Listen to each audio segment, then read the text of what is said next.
അങ്ങനെ ചെങ്കാളെ നല്ല പാടത്ത് തണുത്ത കാറ്റത്തേ ടെൻറ്റും അടിച്ചുകൊണ്ട് ഫുഡ് ആയി തുടങ്ങിയിട്ടോ ഒന്നൊക്കെ ഡബിളാണ്. അച്ചാർ ഡബിള്, ചോറ് ഡബിള്, കറി ഡബിൾ കറിയാണ്. ചെറുപ്പയറും കറിയും പരിപ്പും കറിയാണ് കേട്ടത്. അച്ചാറാണെങ്കിലോ ബീഫിൻ്റെ അച്ചാർ, നാരങ്ങ അച്ചാർ, ഈത്തപ്പ അച്ചാർ, 3 തരം അച്ചാറും.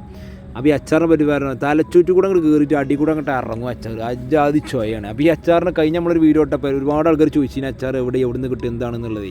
അപ്പോൾ ഞാനത് ഒലിവിയ എന്ന് പറഞ്ഞൊരു ബ്രാൻഡാണ് ഈ അച്ചാർ. അപ്പോൾ ഞാനൊരു ഗിവ് അവേ പറഞ്ഞാൽ സെറ്റ് ചെയ്യുകയാണ് നിങ്ങൾക്കും വേണ്ടിയിട്ട്. അപ്പോൾ അവരോട് സംസാരിച്ച് അവർ പറഞ്ഞു ഒരു 25 പീസ് നമുക്ക് നമ്മുടെ വീഡിയോ കാണുന്ന ആളുകൾക്ക് ഫ്രീ ആയിട്ട് കൊടുക്കാമെന്ന് പറഞ്ഞു. അപ്പോൾ ഇത് വെറും 4 പീസാണ്. ഒന്ന് വെള്ളിയാഴ്ച, തിങ്കളാഴ്ച വരെ നമുക്ക് സമയമുണ്ട്. അതിൻ്റെ ഉള്ളിൽ കമൻറ്റ് ഇടുന്ന ആളുകളിൽ നിന്ന് 25 ആൾ നമ്മൾ സെലക്ട് ചെയ്യും. 20ഓളം തരം അച്ചാറുണ്ട് കേട്ടോ. മാങ്ങ, നാരങ്ങ, ചെമ്മീൻ, ബീഫ്, നത്തോലി മീൻ, പല ജാതി തരം അച്ചാറുകളുണ്ട്. കൈപ്പങ്ങ എന്നൊക്കെ പറഞ്ഞിട്ട് നിങ്ങൾക്ക് ഇഷ്ടപ്പെട്ട അച്ചാർ നിങ്ങൾക്ക് സെലക്ട് ചെയ്യുക. നിങ്ങൾ ചെയ്യുന്ന ഇത്ര മാത്രമേ ഉള്ളൂ.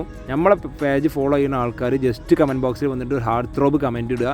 നിങ്ങൾക്ക് ഏത് അച്ചാറാണ് വേണ്ടതെന്നുള്ളതും കൂടെ കമൻറ്റ് ഇടുക. അതിന് സെലക്ട് ചെയ്യണം 25 ആൾക്കാർക്ക് 5ാമത്തെ ദിവസം വീട്ടിലേക്ക് സാധനം എത്തും. അവരുടെ പേജുമായിട്ട് നമ്മൾ കൊളാബ് അടിക്കുന്നുണ്ട്. അപ്പോൾ നിങ്ങൾക്ക് ആവശ്യമുള്ള ആൾക്കാർക്ക് നമ്മൾ കമൻറ്റ് ബോക്സിൽ നമ്പർ കൊടുക്കുന്നുണ്ട്. അവരുടെ വെബ്സൈറ്റിൽ, അവരുടെ പേജിലുണ്ടാകും വെബ്സൈറ്റ്, അവരും കൂടെ ഫോളോ ചെയ്തോളൂ. നോമ്പാണ് വരുന്നത്. ഇൻഷാ അല്ലാഹ് പൊളിക്കണം നമുക്ക് നോമ്പിന്. ഈ അച്ചാറും കൂട്ടിയിട്ട് ഒരു 1.5 അടി അടിക്കണം. കാരണം ക്വാളിറ്റി എന്ന് പറഞ്ഞാൽ അജാതി ക്വാളിറ്റിയാണ്. ഞാൻ ഗ്യാരണ്ടി തരാം. മിയ സാധനമാണ്. കമൻറ്റ് ഇട്ടോളി, സാധനം വാങ്ങിച്ചോളി.